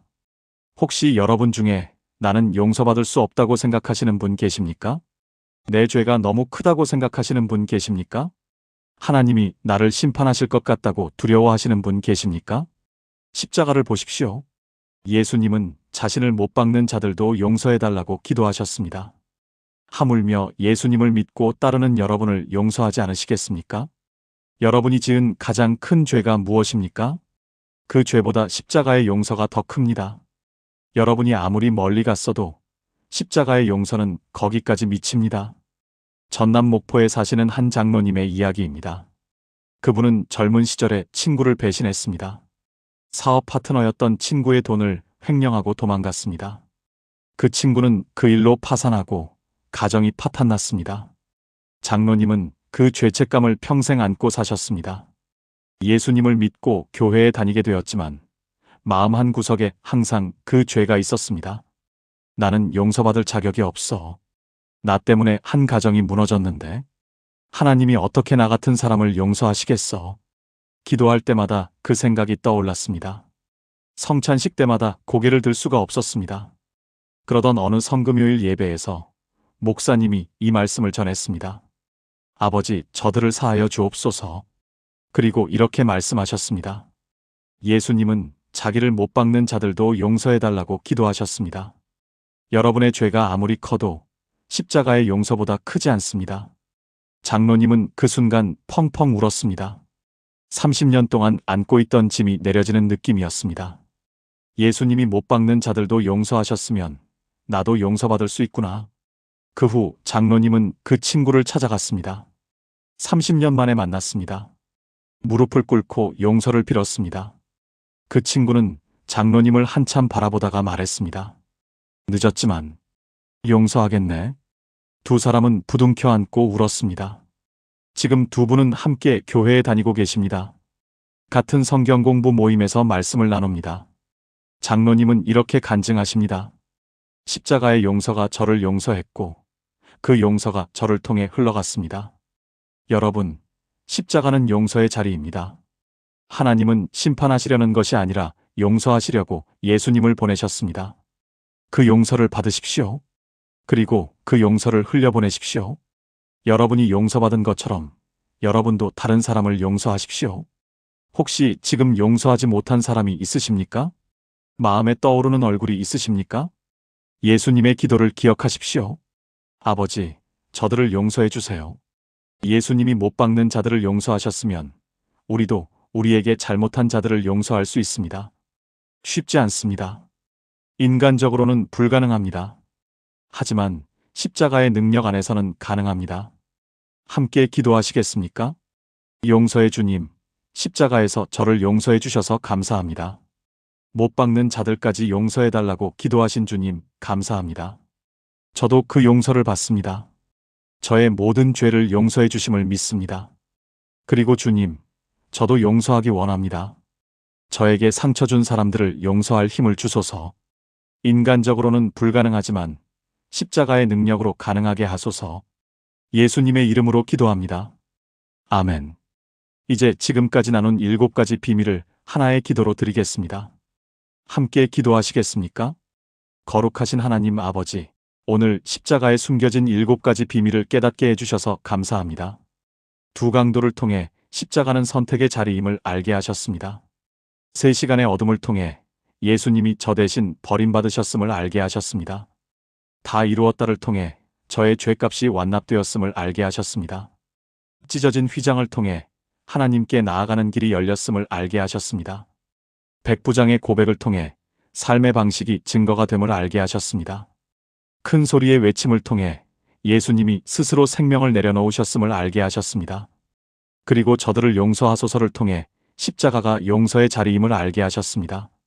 주님, 이제 십자가가 달라 보입니다. 더 이상 교리가 아니라 능력입니다. 더 이상 과거가 아니라 오늘의 이야기입니다. 이 십자가를 붙들고 살게 하소서. 이 십자가의 능력을 경험하며 살게 하소서. 살아계신 예수 그리스도의 이름으로 기도합니다. 아멘. 마무리. 사랑하는 여러분, 오늘 십자가에 숨겨진 7가지 비밀을 함께 나누었습니다. 첫째, 두 강도의 비밀, 십자가는 심판대가 아니라 선택의 자리입니다. 둘째, 3시간 어둠의 비밀, 예수님이 우리 대신 버림받으셨습니다. 셋째, 다 이루었다의 비밀, 우리의 죄값이 완납되었습니다. 넷째, 휘장이 찢어진 비밀, 하나님께 나아가는 길이 열렸습니다. 다섯째, 백부장의 고백 비밀, 우리의 삶의 방식이 증거가 됩니다. 여섯째, 큰 소리의 비밀, 예수님은 스스로 생명을 내려놓으셨습니다. 일곱째, 저들을 용서하소서의 비밀, 십자가는 심판이 아니라 용서의 자리입니다.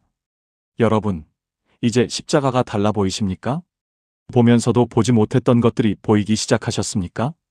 오늘 이 말씀이 마음에 닿으셨다면 댓글에 아멘으로 고백해 주세요. 그리고 오늘 가장 마음에 남는 비밀이 무엇인지 한 줄로 남겨주세요. 여러분의 그 고백이 누군가에게 은혜가 될 것입니다. 그리고 이 영상이 도움이 되셨다면 지금 이 말씀이 필요한 분들에게 공유해 주세요. 여러분의 작은 나눔 하나가 누군가에게는 생명의 말씀이 될 수 있습니다. 사랑하는 여러분, 십자가의 비밀은 아는 것에서 끝나지 않습니다. 경험하는 것입니다. 오늘 알게 된 이 7가지 비밀이 여러분의 삶에서 능력으로 나타나기를 축복합니다. 여러분이 선택의 자리에서 예수님을 선택하고 버림받지 않을 확신 가운데 살고 죄값 완납의 자유를 누리고 담대히 하나님께 나아가고 고통 속에서도 빛을 발하고 예수님의 사랑을 깊이 깨닫고 용서하고 용서받는 삶을 살기를 예수 그리스도의 이름으로 축복합니다. 샬롬.